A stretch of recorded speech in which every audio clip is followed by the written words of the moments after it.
Getting you these details from Tamil Nadu, where the political fight is only heating up. Amid infighting within the AIADMK, the party is trying to court actor Vijay and TVK before next year's assembly elections.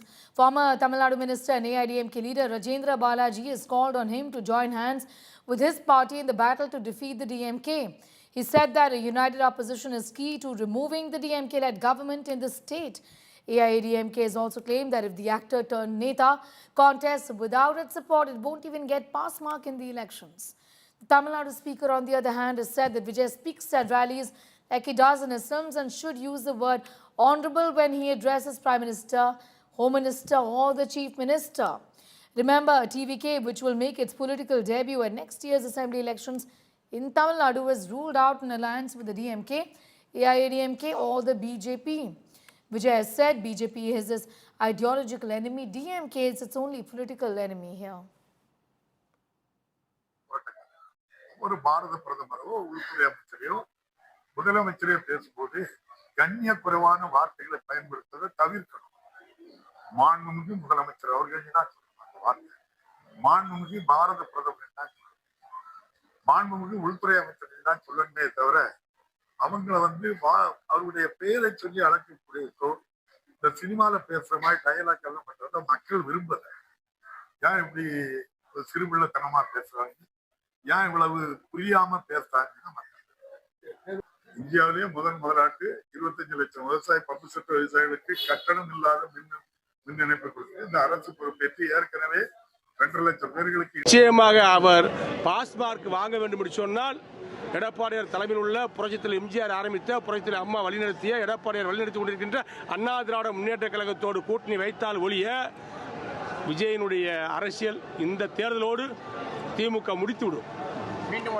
ஆகவே விஜய் அவர்கள் நல்ல யோசனை செய்து அண்ணா திமுக கூட்டணிக்குத்தான் அவர் வர வேண்டும்.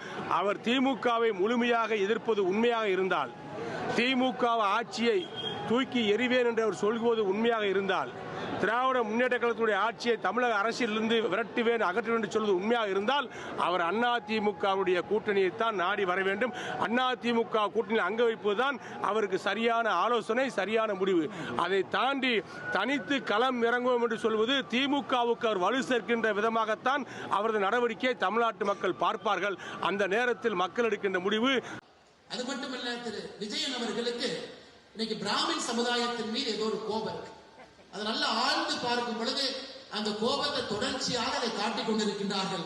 அதிலிருந்து அந்த பிராமின் போபியாலிருந்து வேகமா வெளியே வாங்க விஜயன் அவர்களுக்கு பாதி பிரச்சனை இன்னைக்கு ஏறலாம் முடிச்சு. கடைசியாக தமிழகத்திலிருந்து 2 அமைச்சர்கள் வந்தாங்க. பிடிஆர் அவங்க வந்தாங்க, இன்னொரு அமைச்சர் சேகர் பாபு வந்தாங்க.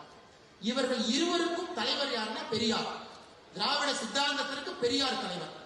இந்த பெரியார் 1943 செப்டம்பர் மாதம் 21ஆம் தேதி பெரியார்கிட்ட கேட்கிறாங்க, கம்யூனிசம்னா என்னன்னு கேட்கிறாங்க.